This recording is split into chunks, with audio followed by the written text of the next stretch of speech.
My name's Thomas Corbett, and the family's farmed on this land since 1878, when my grandfather came here and ploughed up the tussock when the big runs were broken up in Canterbury.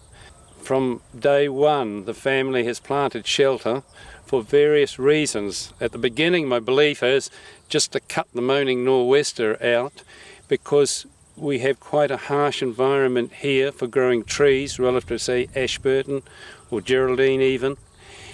Later on, the shelter allowed a microclimate to grow trees that you couldn't grow in the open. The family had one of the first orchards and made good money selling fruit. Later on, the plantings were done to give shelter to the animals. Our farming operation here currently is mixed stock, crop and growing for the dairy industry. But I can see it changing. If we don't convert to dairying, we will grow more for the dairy industry, at least in this phase. In 20 years, the dairy industry might be going, and it could be something else. Because as I say, in the 60s, sheep were dominant in the dairy industry, that what there was disappeared. Pivots are the most efficient form of irrigation, so you see the border dikes disappearing and the pivots coming. And with that, because they're a circle, you have the trees being cut out to allow all these circles to go in.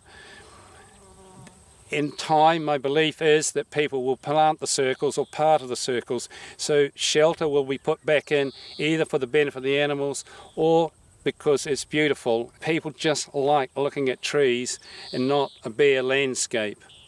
So as water wasn't available through any of the irrigation schemes where I am, 5 k's south of Mayfield on Highway 72, we drilled a well and were successful, and then put irrigators in. And this focused my mind more on trees, because we had to take a lot of trees out to allow for the irrigators. So since our irrigators 8-9 years ago, I have done quite a bit of planting of my own. So for every metre we've taken out, we've tried to put a metre in. And an example of this, you can see these young Leylanders around here, and they follow the circle of the irrigator. And because I have a love of trees, I have bothered to do some things that other people might not have. And an example here was this shelter belt was shortened low enough to allow the irrigator to go over the top of it. And although it looks short, it is still wonderful shelter for the sheep when they come into this paddock here. Going on with this theme of shelter, I personally belong to the Ashburton Farm Forestry. And Patrick here also belongs to the Farm Forestry. You're central, aren't you? Canterbury. You're North Canterbury. North Canterbury. Yes. And so he'll pass a few comments on some of the shelter that we've planted. Yeah, thanks, Tom. What we're seeing here, what Tom's done here, is he's moved on from the shelter belts that used to be planted when this was dryland Canterbury. The addition of irrigation to this country makes it, on one hand, easier to plant, but on the other hand, it also adds some complexity to it. And that complexity comes from the fact that you've got water and nutrients, and with that we get increased grass competition around the plants or the trees or seedlings or whatever it is that we're planting. Whatever we plant, we need to be able to control that competing vegetation with chemicals. If we can't control it with chemicals, then it becomes almost mission impossible on irrigated land, and that's one of the biggest negatives about planting natives. The species that Tom has planted here is Leyland cypress. It's a species that's easy to obtain, easy to manage.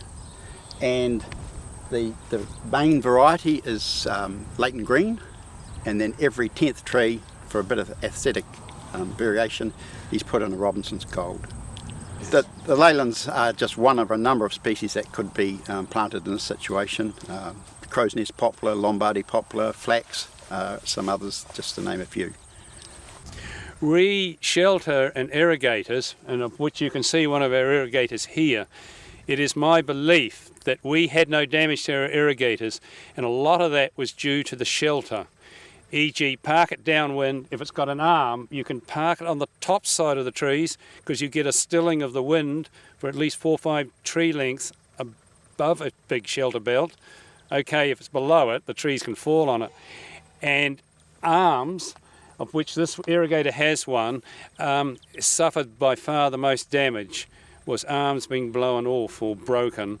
we believe our shelter saved at least this irrigator or this arm from the recent winds that damaged Canterbury so much in November, October. To follow on with this theme of shelter and animals, this is an example of our Solera cattle with their calves.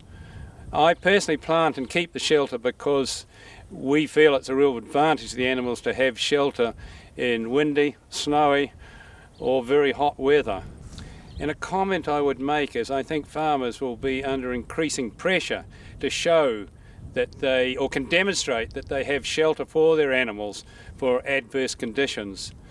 And I do know with deer, not that we have any, that you have to have shelter for them. And an example just across the road to our neighbours is they deliberately made a tall irrigator and shortened the shelter so they could keep it, so they could keep the deer as a commercial operation. This is the only known example I know of Sequoia sempervirens shelter belt, and I personally like them very much. The tallest trees in this line are 72 feet, and I have remarked that if you scorch them in a fire when burning wheat stubble, they grow back, whereupon pines will not. But they do, I would think, need extra water. There's a water race on the far side, and other foresters said without the water race they probably would not have the trees as tall as what they are now. We're now back in the garden, and a lot of the trees you see inside this garden will only grow because of the big shelter on the top side here.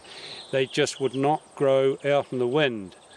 And for people interested in planting trees for beauty or shelter, then if you join the Farm and Forestry Association, you can go to many other farms because we conduct trips away where we go to farms that have shelter or particular types of shelter like native shelter or ornamental shelter.